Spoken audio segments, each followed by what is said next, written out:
Assalamualaikum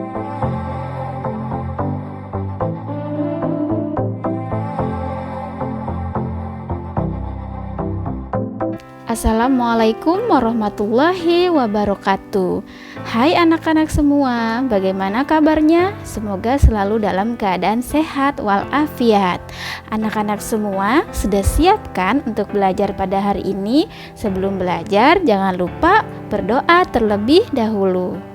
Baiklah anak-anak semua, pada hari ini kita akan belajar muatan pelajaran PPKN, Bahasa Indonesia, dan SPDP. Anak-anak hebat, pada pembelajaran 4 kali ini kita mempelajari muatan bahasa Indonesia kompetensi dasar 3.4 dan 4.4, mengidentifikasi informasi penting suatu teks. Sekarang, ayo kita belajar mengidentifikasi informasi penting tersebut dengan menggunakan kata tanya, apa, siapa, di mana, kapan, mengapa, dan bagaimana. Ayo, kira-kira apakah kalian masih ingat kegunaan setiap kata tanya tersebut? Apakah kegunaan kata tanya apa? Apakah kegunaan kata tanya siapa? Apakah kegunaan kata tanya di mana, kapan, mengapa, dan bagaimana?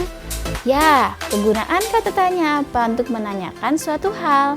Kegunaan kata tanya siapa untuk menanyakan seseorang atau tokoh dalam suatu bacaan. Kegunaan kata tanya kapan untuk menanyakan waktu terjadinya suatu peristiwa. Kegunaan kata tanya di mana untuk menanyakan tempat terjadinya suatu peristiwa. Kegunaan kata tanya mengapa untuk menanyakan penyebab terjadinya peristiwa. Terakhir, bagaimana untuk menanyakan cara atau proses terjadinya suatu peristiwa. Materi ini sudah kita bahas pada pertemuan sebelumnya ya. Perhatikan contoh berikut ini. Peristiwa proklamasi kemerdekaan Indonesia terjadi pada tanggal 17 Agustus 1945.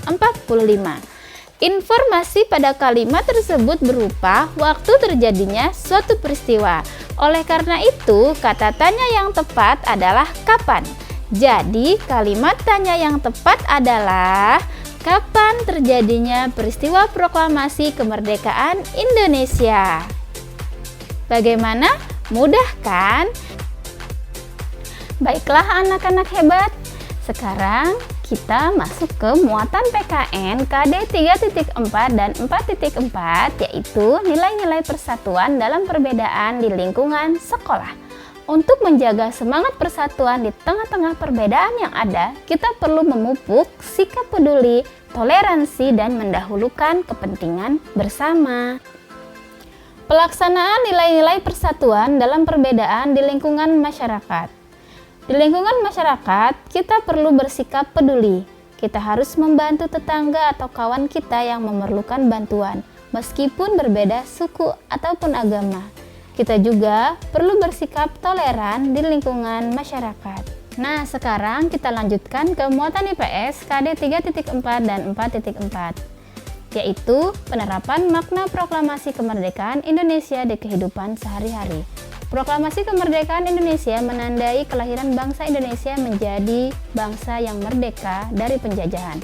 Oleh sebab itu, kita harus memaknai proklamasi kemerdekaan dalam kehidupan sehari-hari.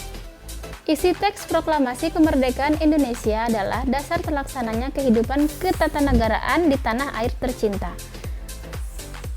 Lalu, apa sajakah contoh penerapan makna proklamasi kemerdekaan dalam kehidupan sehari-hari, baik di rumah, di sekolah, dan di masyarakat?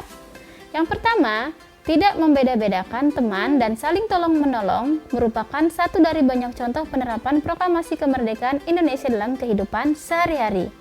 Yang kedua, belajar dengan giat agar dapat meraih masa depan yang lebih baik.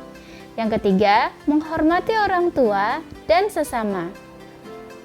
Yang keempat, mengikuti upacara bendera dengan baik, hikmat, dan khusyuk. Yang kelima, ikuti berbagai kegiatan untuk menyemarakan peringatan Hari Kemerdekaan Indonesia, seperti berbagai perlombaan yang diadakan di tempat tinggalmu ataupun di sekolahmu. Yang keenam, memasang bendera merah putih di rumah dan di sekolah menjelang peringatan Hari Kemerdekaan Indonesia sebagai salah satu wujud cinta tanah air. Yang ketujuh, bekerja secara profesional, bertanggung jawab, dan jujur bagi warga Indonesia yang telah bekerja. Bagaimana anak-anak hebat? Sudah siap menerapkan makna proklamasi dalam kehidupan sehari-hari? Ya, kita harus selalu siap sebagai bukti kita cinta tanah air dan bangsa kita. Muatan SBDP, kompetensi dasar 3.3 dan 4.3 mengenai pola lantai tari tunggal, berpasangan, dan berkelompok. Pada pembelajaran sebelumnya, kita sudah membahas mengenai pola lantai dalam gerakan tari. Pola lantai dalam gerakan tari terdapat dua pola garis dasar, yaitu garis lurus dan pola garis lengkung. Pada pola garis lurus terdapat pola horizontal, pola diagonal, pola vertikal, pola zigzag, pola segi 4, pola segi 5, dan pola segitiga. Pada garis lengkung terdapat pola lengkung ke depan, pola lengkung ke belakang, pola angka 8, dan pola lingkaran. Jenis tarian terbagi menjadi 3, tari tunggal, tari berpasangan, dan tari berkelompok. Pada tari tunggal merupakan tari yang dilakukan oleh satu orang penari atau banyak penari secara bersama. Pola lantai untuk tari tunggal dapat berbentuk pola horizontal, vertikal, atau diagonal. Tari berpasangan. Tari berpasangan merupakan tari yang dilakukan oleh dua orang penari. Tari berpasangan dapat dilakukan oleh banyak penari secara berpasang-pasangan. Pola lantai tari berpasangan dapat berbentuk pola horizontal, vertikal, atau diagonal. Dan yang ketiga adalah tari berkelompok. Tari berkelompok adalah tari yang dilakukan secara berkelompok. Pola lantai tari berkelompok dapat berupa pola, melingkar, angka 8, atau melengkung.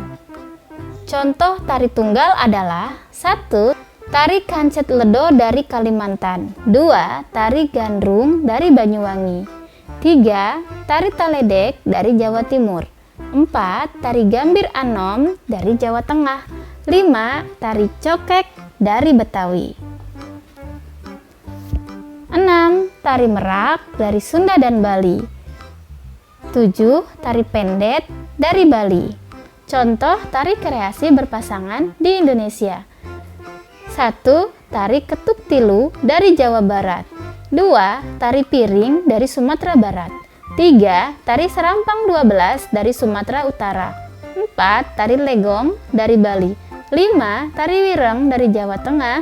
6. Tari bedaya ketawang dari Yogyakarta. Dan 7. Tari remo dari Jawa Timur.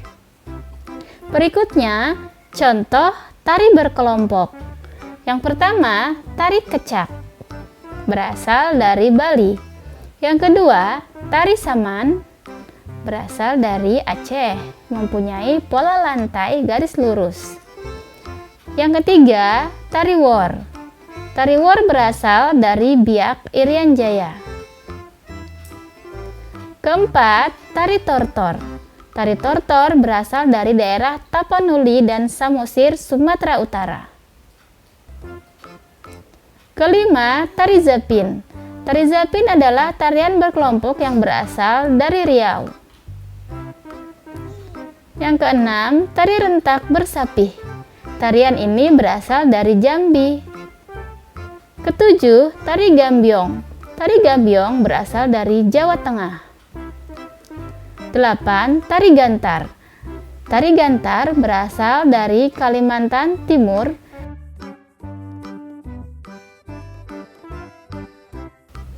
Tarian ini berasal dari suku Dayak Benuak dan suku Tunjung. 9. Tari rampak Srigati. Tari rampak Srigati berasal dari Jawa Barat. 10. Tari kipas Pakarena dari Sulawesi Selatan.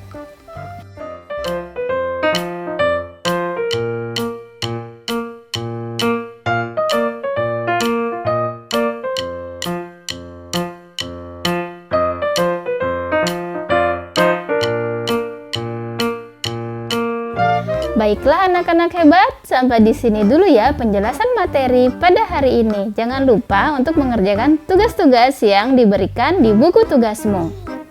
Terus sehat dan tetap semangat. Wassalamualaikum warahmatullahi wabarakatuh.